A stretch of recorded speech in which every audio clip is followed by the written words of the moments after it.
Hello and welcome again to the Writer Review. This is Eric Carrot Writer, and this week we're going to be looking at the 2002 movie titled Road to Perdition. Road to Perdition is a movie directed by Sam Mendes, famous for his debut American Beauty, and it's based on a graphic novel by Max Allan Collins and Piers Rayner. The script was written by David Self, the cinematography was done by Conrad Hall, and the musical score was done by Thomas Newman. The stars of the movie are Tom Hanks, Tyler Hoechlin, Paul Newman, Daniel Craig, Jennifer Jason Leigh, Liam Aiken, and Jude Law. The story goes a little something like this. Mike Sullivan Jr., played by Tom Hanks, works as a hired hitman for Irish mob boss John Rooney, played by Paul Newman, during the Great Depression of the 1930s. Sullivan was born into this business because of the fact that John Rooney took him in as an orphan when he was young.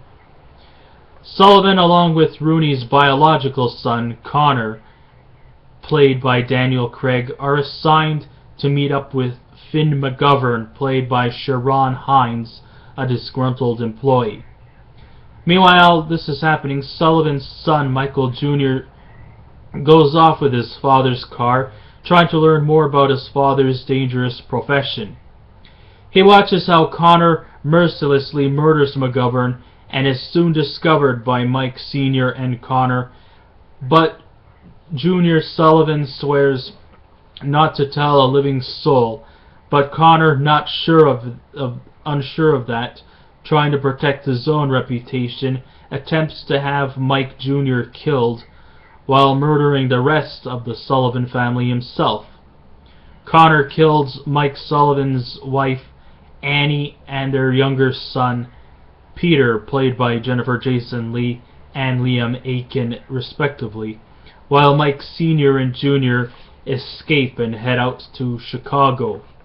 While in Chicago, Sullivan requests reassurance from Al Capone's right-hand man, Frank Nitti, played by Stanley Tucci, to get even with Connor, but was rebuffed, which leads to Mike Sr. and Jr. to go on a bank-robbing frenzy to steal laundered money.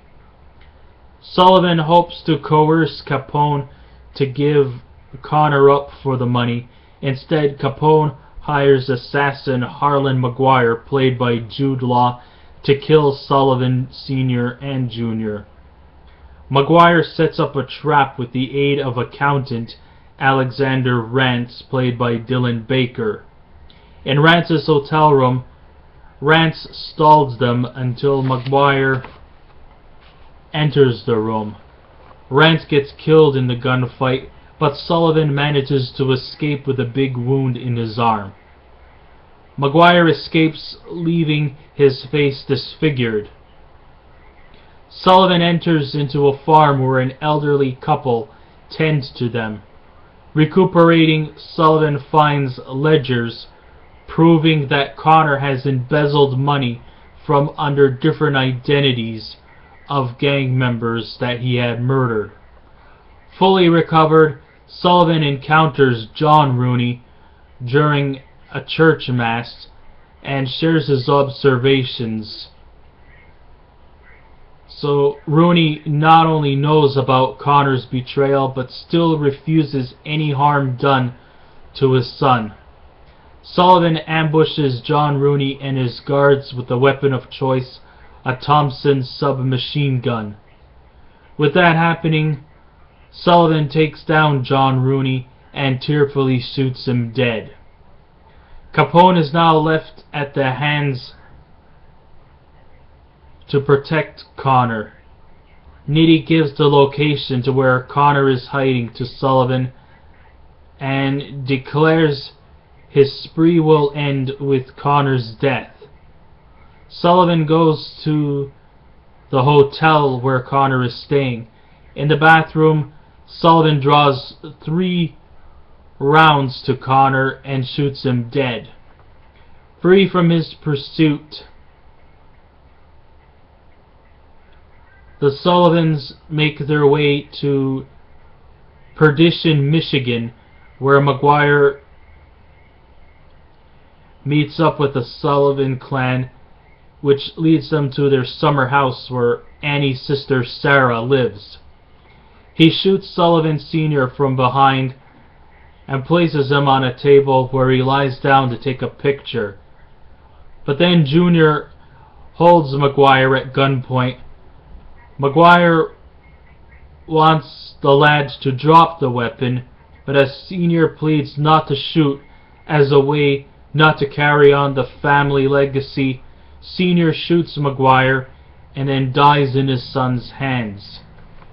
Sullivan Jr. mourns his father's death and decides to go back to the elderly couple's home and eventually becomes a farmer's son to the elderly farmers.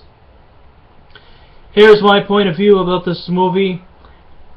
Although it was strong in its credibility, in its delivery, but I would have to say that I would have to side with the naysayers, because they were right that certain details were quite superficial, and at times the story lacks what was an emotional punch.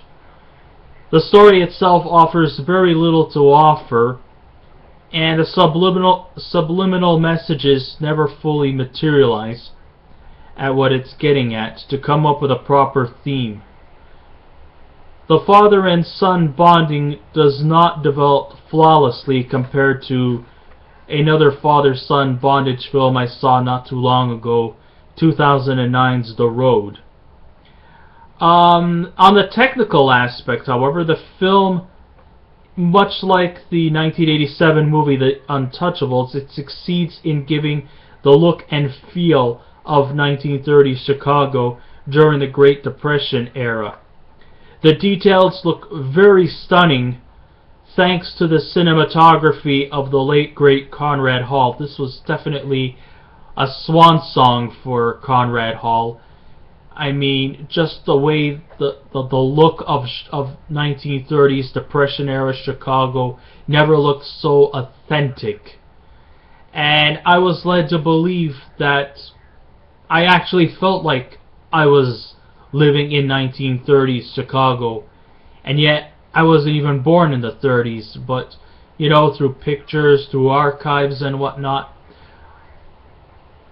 I thought that the look was just quite fascinating. The photo shoots was just pure genius. The colors were vibrant and believable. And it really definitely had the feelings of a nostalgic classic noir film. It was also quite a relief that, let's see, the score by Thomas Newman, oh, that was just excellent, you know. It had the great feel of, you know, music that was done in the 1930s. The overtures were excellent. And if you're into like Irish folk music, well, this was definitely apropos to the movie and to where the characters are involved in. Since this is a 1930s flick and it centers around the Irish Mafia, I thought it just made perfect sense that that Mr. Newman would implement Irish music into the story. So that is being said, you know, the technical stuff was absolutely brilliant. I would have to say kudos goes out to Richard Johnson and Nancy High for their artistic credits for making Chicago the way it was during the Great Depression. I wasn't alive during the Great Depression. I'm very young. I'm a very young man. So I never experienced the Great Depression, but I could probably imagine what the Great Depression looks like just through watching this movie alone. You know, the photography was excellent. The technical aspects, I have really very little to complain about. It was just sad that, you know, Conrad Hall died shortly after this movie. This was his last job as a cinematographer. But, what a way to go for Conrad Hall, so, big applause to him. And he will, of course, be sadly missed. And he still is to this day. Let's take a look at the performances. Overall, most of the way they were pretty good. There were a few hits and misses. I can't really give too much credibility to Jennifer Jason Leigh because she was on for a very, very short period of time.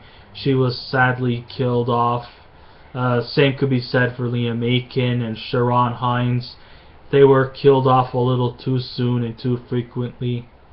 There was not as much heavy bloodshed compared to other gangster movies like Goodfellas and Casino. But it still, paid off pretty well. And I don't think you really need to have too much gratuitous violence or bloodshed to make a convincing gangster movie. There is a little bit of moral passage here too about the badness of, utilizing guns.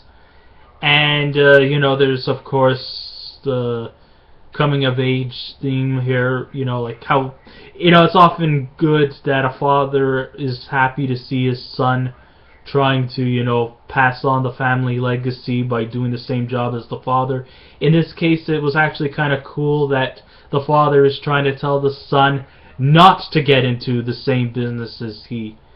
And of course, unfortunately, Michael Sullivan had to teach his kid the hard way about getting into the gangster business. And I think he pulled that off quite well. Back to the acting, Tom Hanks, he turned in a very good performance, but I can't say he was extraordinary because I've seen him play better films, better roles. He's nowhere compared to like Forrest Gump or his character roles in Philadelphia and Apollo 13, Catch Me If You Can. I thought those were his stand-up performances. He didn't do a bad job, but I can't say he was superb like he was in many of his other films that he has been in. I will often say Paul Newman was definitely excellent in his Godfatherly-like role as John Rooney, and I believe he was nominated for Best Supporting Actor at the Oscars in 2003. I don't remember if he actually won or if he was nominated, but he was rightfully so, and if he didn't win, then shame on the Academy Awards. Other notable supporting roles, I thought that the best character in this movie definitely would have to go to Jude Law as Harlan Maguire. I mean, the guy practically sacrificed his relatively handsome looks to play a rather disfigured, almost like a Harvey Two-Face Dent disfigured sleazeball like Harlan Maguire. I mean, I know he kind of did resemble a bit like Harvey Two-Face Dent. His face was disheveled from a gunfight. And I thought he turned in a pretty good role. Another surprising turn, Daniel Craig. He also was quite excellent. This is like before James Bond. I mean, he was just menacingly evil. Definitely the definitive character you love to hate. I mean, he killed off Mr. Sullivan's family, and he was just brutally merciless. And it was also wonderful to see Tyler Hoechlin playing. He was very convincing in his role as the younger Sullivan. I'm glad that he wasn't the typical annoying, precocious kid. So overall, I thought this was a really good movie. If you haven't seen it, go check it out. If I was to give it a final score, I'd probably give it 7 out of 10. The technical stuff was excellent, but things could have been a lot better. So Thank you very much, and hope to hear from you soon.